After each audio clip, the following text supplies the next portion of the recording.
अस्सलामुअलैकुम to all of you. आज हम अपना मैकेनिक्स का लेक्चर नंबर 35 शुरू करने वाले हैं जी। इससे प्रीवियस लेक्चर्स के अंदर मैंने क्वेश्चन नंबर 10.7 करवाया था, जिसके अंदर moment of inertia find out करना था आपने। और वो मैंने आपको सारा कंप्लीट करवाया था, जिसके अंदर आपने moment of inertia find out करना और product of inertia find out करना था plate of length a about the x y and z axis के। और इसको कंप्लीट करने के बाद मैंने कहा था कि 7.10.8 आप लोगों ने खुद करना है। और लास्ट टाइम मैंने बताया था कि जी परपेंडिकुलर एक्सिस थ्योरम से भी आप इसको सॉल्व आउट कर सकते हैं। जो पेज नंबर मैंने बताया था वो गलत था, तो 235 के ऊपर बुक के पेज के ऊपर आप 235 क्वेश्चन नंबर 9.12 इस प्रोसेस से कर चुके हैं। यानी कि अगर आपको अबाउट एक्स एक्सिस और अबाउट वाई एक्सिस या जी एक्सिस किसी के राउंड अबाउट आपको दो के मोमेंट ऑफ इनर्शिया मिल जाए, तो आप थर्ड का उस फार्मूले से निकाल सकते हैं। वो क्या था कि आई जी इज इक्वल टू था आई एक्स प्लस आई वाई। यानी कि उस क्वेश्चन के अंदर हम एक्स और वाई का मोमेंट ऑफ इनर्शिया अबाउट निकाल चुके थे। तो अगर आप जी के रिस्पेक्ट से करना चाह रहे हैं तो उस तरह कर सकते हैं, या फिर आप डायरेक्ट फार्मूला लगाएंगे तब भी आपके पास उसका आंसर आएगा, सेम ही आएगा। तो आप यूजिंग परपेंडिकुलर एक्सिस थ्योरम या फिर यूजिंग अबाउट जी एक्सिस जो मैंने आपको करवाया था उससे करें तो आंसर सेम आएगा। आज के लेक्चर में भी हम एक क्वेश्चन करेंगे, 10.9 क्वेश्चन करेंगे।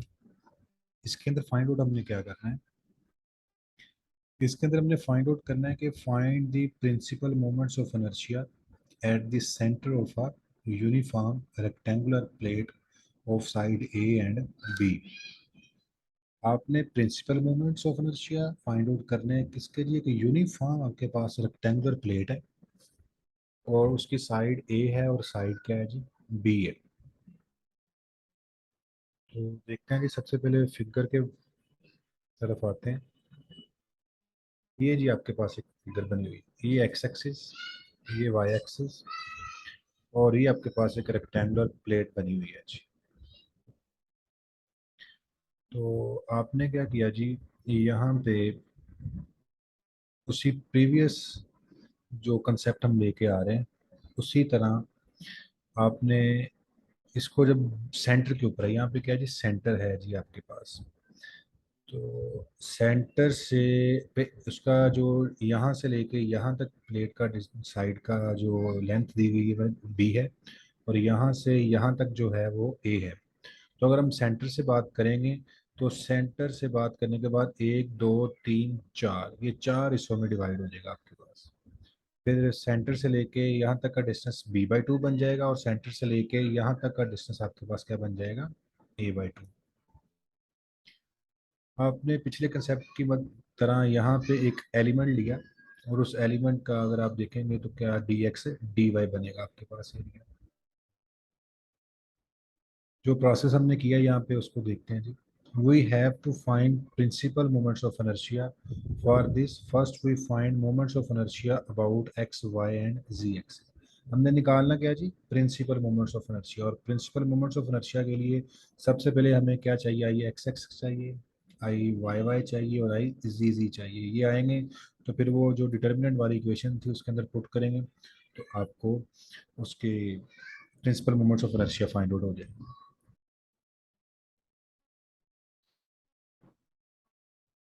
अब ये जो मैंने बातें की हैं उसको मैंने यहाँ पे लिख दिया है। Due to centre the plate is divided into 4 parts. अब ये प्लेट आपको 4 पार्ट्स में डिवाइड हो गई है जी आपकी। तो हम करेंगे क्या जी, ए का निकाल लेंगे और फिर उसको 4 से मल्टीप्लाई कर देंगे, तो आपके पास इस टोटल प्लेट का मोमेंट ऑफ इनर्शिया आ जाएगा। जो मैंने आपको यहाँ पे कहा है, लिखा हुआ है कि due to centre plate is divided into 4 parts, we will find the moment of inertia of one part and multiply with 4। एक का निकालेंगे और उसको 4 से मल्टीप्लाई कर देंगे तो हमारे पास टोटल प्लेट का मोमेंट ऑफ इनर्शिया आ जाएगा। वही काम हमने इसमें से एक एलिमेंट लिया जी, इतना सा। इसको इंटीग्रेट करेंगे तो आपके पास एक हिस्से का आ जाएगा, और उसको 4 से मल्टीप्लाई करेंगे तो टोटल प्लेट का आ जाएगा। Since the plate is uniform, so we consider an element having mass. Plate uniform है, वहां से एलिमेंट लिया तो rho is equal to m over a होता है, तो यहाँ से डी एम आ गया हमारे पास, rho d x d y. To find the total mass, अगर आपने इसका टोटल का मैस फाइंड आउट करना है, जो आगे हम इसको लास्ट पे जो निकलता है उससे इसको कन्वर्ट भी करते हैं, तो ये आपके पास एक एलिमेंट का था, और एलिमेंट एक हिस्से से लिया था हमने इस फर्स्ट वाले, इसको इंटीग्रेट करेंगे इसका मैस आ जाएगा, अगर इसको 4 से मल्टीप्लाई करेंगे तो टोटल प्लेट का आपके पास क्या आ जाएगा, मैस आ जाएगा। वही काम हमने किया जी, total mass m is equal to 4 multiply integration from 0 से a/2, 0 से b/2, यानी कि वो आप लोगों ने 4 पार्ट्स में किया है, तो जो उसकी जो डिवाइड हो गया, a थी वो a/2 रह गई और b थी वो b/2 रह गई, और साथ क्या आ गया उसका, रो डी एक्स डी वाई। आपने इसको 4 से मल्टीप्लाई किया, इंटीग्रेट किया, और रो डी एक्स डी वाई। अगले स्टेप में रो बाहर आ गई 0 से a/2। अब यहाँ पे फर्स्ट क्या है जी, x. Integration, double integration, triple integration आपको आनी चाहिए, आप लोगों ने पढ़ा भी होगा, तो मैं बता भी रहा हूँ साथ के, यहाँ पे डी एक्स फर्स्ट था हमारे पास, तो डी एक्स के हिसाब से लिमिट्स कौन से बन जाएंगे, 0 से b/2, तो एक्स यहाँ पे आ जाएगा, कांस्टेंट था तो उसके नीचे एक्स आ गई, 0 से b/2 डी वाई। वैसे upper limit minus lower limit put करेंगे तो आपके पास आएगा b/2 माइनस 0, b/2 रह जाएगा, बाहर 4 रो है आपके पास। अब y डी वाई के रेस्पेक्ट से इंटीग्रेशन करनी है, तो यहाँ पे आपके पास फिर y नहीं आ रहा, तो उसकी इंटीग्रेशन y आ जाएगी, और अपर limit minus lower limit put करेंगे तो 4 रो b वैसे पहले पड़ा हुआ, फिर आएगा a/2 माइनस 0, तो नीचे 2 इंटू टू 4, 4 से 4 कैंसिल, तो आपके पास आएगा रो ए बी, ये आप लोगों के पास आ जाएगा उसका total mass, rho is equal m is equal to rho a b. इसको हमने इक्वेशन नंबर 1 से डिनोट कर दिया। पहले हम निकालते हैं जी about x axis. About x axis निकालने के लिए I x x is equal to, ये 4 से मल्टीप्लाई कर रहे हैं जी, के 4 हिस्से हैं, हमने एक का निकाला तो 4 से मल्टीप्लाई सभी को हो जाएगा, ये आ जाएगा 0 से a/2, 0 से b/2, और जब x के रिस्पेक्ट से आएंगे तो आपने पिछले क्वेश्चन में भी देखा था, तो क्या आता था, वाई स्केयर रो डी एक्स डी वाई।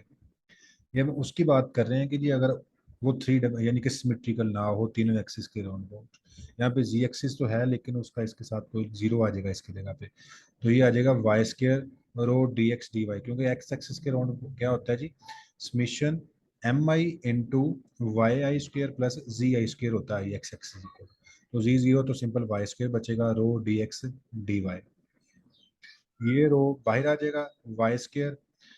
अब ये देखें, यहाँ पे डी एक्स ये है, तो एक्स तो कोई नहीं है यहाँ पे, पहले हम एक्स के हिसाब से इंटीग्रेट कर रहे हैं, तो अगर यहाँ पे कोई नहीं है तो एक्स आ गया, यानी कि कांस्टेंट था, तो 1 की इंडिकेशन हमने एक्स लिख दी यहाँ पे with respect to d x, और इसकी लिमिट क्या बन गई 0 से b/2, तो 0 से b/2।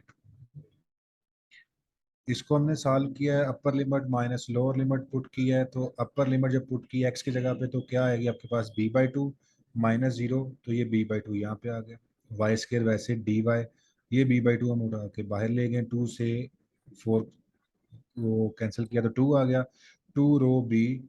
अब इसकी दोबारा इंटीग्रेशन कर दी, वाई स्क्वेयर की इंटीग्रेशन क्या आएगी आपके पास, y3/3, upper limit a/2 lower limit 0।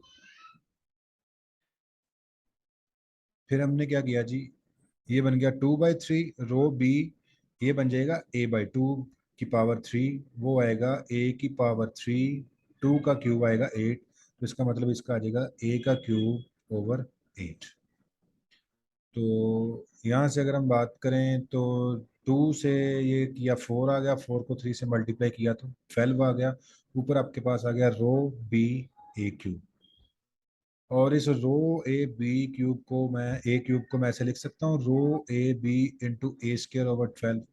ये इसलिए क्यों लिखा, क्योंकि हमने पीछे ड्राइव किया हुआ कि m इज इक्वल टू है रो ए बी, ये इक्वेशन नंबर 1 मेंशन की हुई है, m is equal to rho a b, तो उस वजह से यहाँ पे हमने रो ए बी की जगह पे m लिख दिया, ए स्क्र ओवर 12 हमारा वैसे का वैसे ही आ गया यहाँ पे।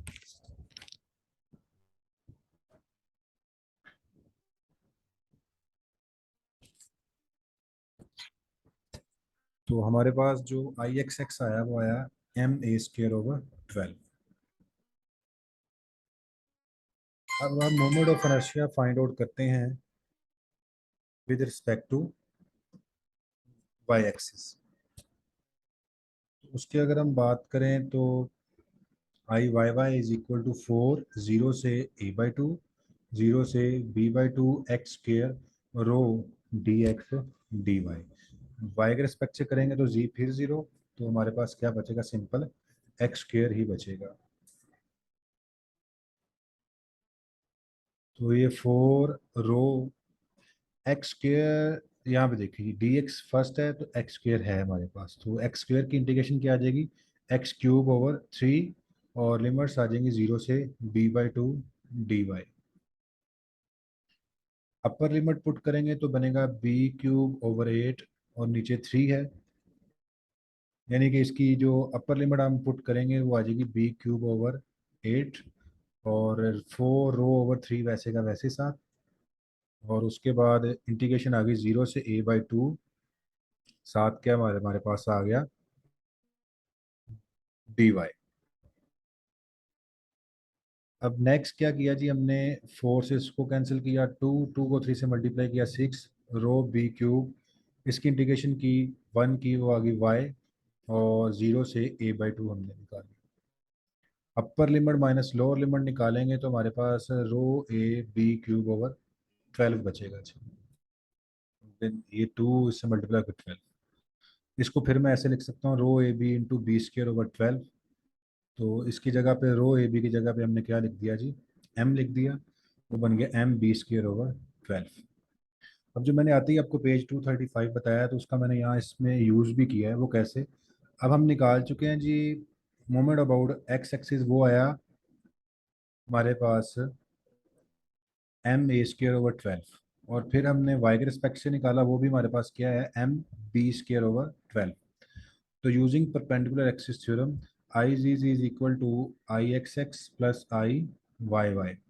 तो इसका मतलब I ji z is equal to 1/12 ma² b², यानी कि आप अगर आपको आई जी जी के रिस्पेक्ट से निकालना है, दो आप निकाल चुके हैं, दोनों को ऐड कर दें तो वो आपके पास मोमेंट ऑफ इनर्शिया किसका निकलेगा, आई जी जी का। अगर आप इसका प्रूफ करना भी अगर आप ऐसे कर दें तब भी ठीक है, एक लाइन में इसका आंसर आ जाता है, लेकिन अगर आप आई जी जी निकालना चाहते हैं तो वो देखते हैं जी कैसे निकला। वो यहाँ से निकला जी, ये एक हिसाब हमने प्लेट का लिया, उसका ये हमने एलिमेंट लिया था, यहाँ से यहाँ तक एक्स एक्सिस एक्स उसका डिस्टेंस है, और यहाँ से यहाँ तक ऊपर की तरफ वाई आ रहा है तो हमने इसको वाई कह दिया। और इसका अगर हम अपना परपेंडिकुलर डिस्टेंस देखना चाहें, क्योंकि जी यहाँ पे ना आपके पास 3 डायमेंशनल में है तो ये अपवर्ड की फॉर्म में है, तो उस सेंस में देखें तो यहाँ से यहाँ तक का डिस्टेंस क्या बनेगा, x² + y² उसका अंडर रूट। ट्रिग्नोमेट्री में आप इसका हाइपोटेन्यूज निकालते रहें। तो यहाँ से अगर हम बात करें तो जो आपके पास moment of inertia find out करने का तरीका क्या होता है, इंटेग्रल r²dm, ये पढ़ा हुआ आप लोगों ने जो इससे प्रीवियस हमने निकाला। यूनिफॉर्म की बात करें, यानी कि दो फार्मूले हैं, I is equal to mr², और यूनिफॉर्म में जब हमने बात की थी इंटीग्रेशन r²dm। आर यहाँ पे क्या होता था कि जिस एक्सिस के अबाउट आप निकालना चाहते हैं उसका उस एलिमेंट से डिस्टेंस, तो इस एलिमेंट से यहाँ पे जो जी एक्सिस है जो अपवर्ड फॉर्म में है, यहाँ पे 3 डायमेंशनल नहीं है तो हम नहीं दिखा सकते, तो उसका इसके साथ डिस्टेंस कितना है, x² + y² अंडर रूट। तो इसका यहाँ पे हमने इंटेग्रल लिखे, और यहाँ पे 4 कर दिया चारों को फाइंड आउट करने के लिए, और ये r है, ये आपके पास x² + y² अंडर रूट, और उसका स्क्वायर साथ हमने dm लिख दिया आपको।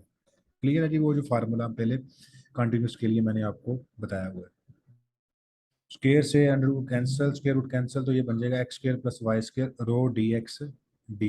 dm की जगह पे हम लिख देंगे रो dx dy। ये 4 और रो बाहर आ जाएंगे, इंटीग्रेशन 0 से a/2, और सबसे पहले किसके रिस्पेक्ट से है, dx के रिस्पेक्ट से। तो यहाँ पे x है, ये बन जाएगा x³ / 3, प्लस यहाँ पे x नहीं है तो हम यहाँ पे क्या लिख देंगे x y², और अपर लिमिट b/2 और लोअर लिमिट 0 साथ dy। जब हम यहाँ पे अपर लिमिट पुट करेंगे तो अपर लिमिट पुट करने के बाद यहाँ पे upper limit b by two put की तो बी क्यूब ओवर टू का क्यूब 8 मल्टीप्लाई बाई 3 24 प्लस यहाँ पे b by two y square और डी वाई आ जाए। यहाँ से अगर हम दोबारा वाई के रिस्पेक्ट से इसको इंटीग्रेट करते हैं तो वाई के रिस्पेक्ट से इंटीग्रेट करने के बाद बी क्यूब ओवर 24 यहाँ पे वाई आ गए प्लस बी स्केयर और वाई को क्या किया जी वाई क्यूब ओवर 3 यहाँ पे 4 भी आएगा जी आपके पास। यहाँ पे 4 भी आना है, मिस्टेक है यहाँ पे क्योंकि हम पीछे ये 4 लिखा हुआ है। अपर लिमिट पुट करेंगे इसके अंदर तो ये आ जाएगा जी आपके पास, यहाँ पे आ जाएगा ए और नीचे 248 बन जाएगा। यहाँ पे जब हम पुट करेंगे तो ए क्यूब और नीचे 8 है और 8 6 से मल्टीप्लाई होकर 48 आ जाएगा। तो 48 को कॉमन लेके 4 से कैंसिल करेंगे तो 12 आ गया और यहाँ से ए बी कॉमन ले लेंगे तो ए बी रो पहले आ रहा है, अंदर बच जाएगा बी स्केयर प्लस ए स्केयर। अब रो ए बी को हम कह चुके हैं एम के इक्वल, तो यहाँ पे 1 नहीं आएगा, सॉरी यहाँ पे क्या आएगा एम आएगा। यहाँ पे रो ए बी की जगह पे यहाँ पे क्या आएगा आपके पास एम आएगा, क्योंकि हम इसको इक्वेशन नंबर 1 के नाम से मेंशन कर चुके हैं ऊपर, ये देखिए z m is equal to क्या है रो ए बी। तो यहाँ पे गलती है जी, लास्ट पेज के अंदर दो गलतियाँ हैं। एक तो यहाँ पे मिस प्रिंटिंग है, यहाँ पे 4 नहीं आया और यहाँ पे जो आपके पास क्या आना चाहिए था कैपिटल एम लिखना है। तो ये आपके पास देखिए आई जी जी क्या आया 1/12 ए स्केयर प्लस बी स्केयर, और यही आप लोगों ने परपेंडिकुलर एक्सिस थ्योरम से निकाला था 1/12 m a square plus b square. तो इसका मतलब है कि अगर आप परपेंड तो पेपर में आए तो आपने कोशिश करनी है कि डायरेक्ट निकाल दें, नहीं तो आप इस तरीके से भी कर सकते हैं जी। नहीं जी, ये आपके पास आ गया with respect to x, with respect to y और with respect to z moment of inertia. अब हमने निकालने प्रिंसिपल मोमेंट्स ऑफ इनर्शिया। तो प्रिंसिपल मोमेंट्स ऑफ इनर्शिया में क्या होता है I x minus I, I y y minus I ji z minus आई, तो बाकी सारे क्या होते हैं जीरो होते हैं, क्योंकि प्रिंसिपल एक्सिस में मोमेंट प्रोडक्ट ऑफ इनर्शिया क्या होते हैं जीरो होते हैं। तो जब सारी एंट्रीज जीरो हैं तो डायगोनल एंट्रीज की प्रोडक्ट आएगी, और ये आपके पास I x x minus I, I y y minus I ji z minus I. I ये फैक्टर्स बने हुए हैं, यानी कि a b c is equal to zero हो तो हम कह सकते हैं a is equal to zero और b is equal to zero और c is equal to zero. तो वहाँ से हम कह सकते हैं कि ये टर्म भी जीरो है, ये टर्म भी जीरो है, तो ये टर्म भी जीरो है। तो आई वन आ जाएगा आई एक्स एक्स, आई टू आ जाएगा आई वाई वाई और आई थ्री आ जाएगा आई जी जी, यानी कि यहाँ पे एक्स के रिस्पेक्ट से आई वन कर दिया, वाई के रिस्पेक्ट से टू कर दिया, जी के रिस्पेक्ट से आई थ्री कर दिया। तो जो आई एक्स एक्स का आंसर आया वही आपका प्रिंसिपल मोमेंट ऑफ इनर्शिया आ जाएंगे आपके पास। तो आज के क्वेश्चन के अंदर यही था कि हमने प्रिंसिपल मोमेंट्स ऑफ इनर्शियाज निकालने थे, जो आपके पास एक रेक्टेंगुलर प्लेट थी और हमने सेंटर के ऊपर थी, सेंटर की वजह से ये चार पार्ट्स में डिवाइड होगी, और बी लेंथ थी बी बाई टू होगी और अपवर्ड ए थी तो ए बाई टू होगी। तो पिछले सेम प्रोसेस से हमने इसको फाइंड आउट कर लिया जी।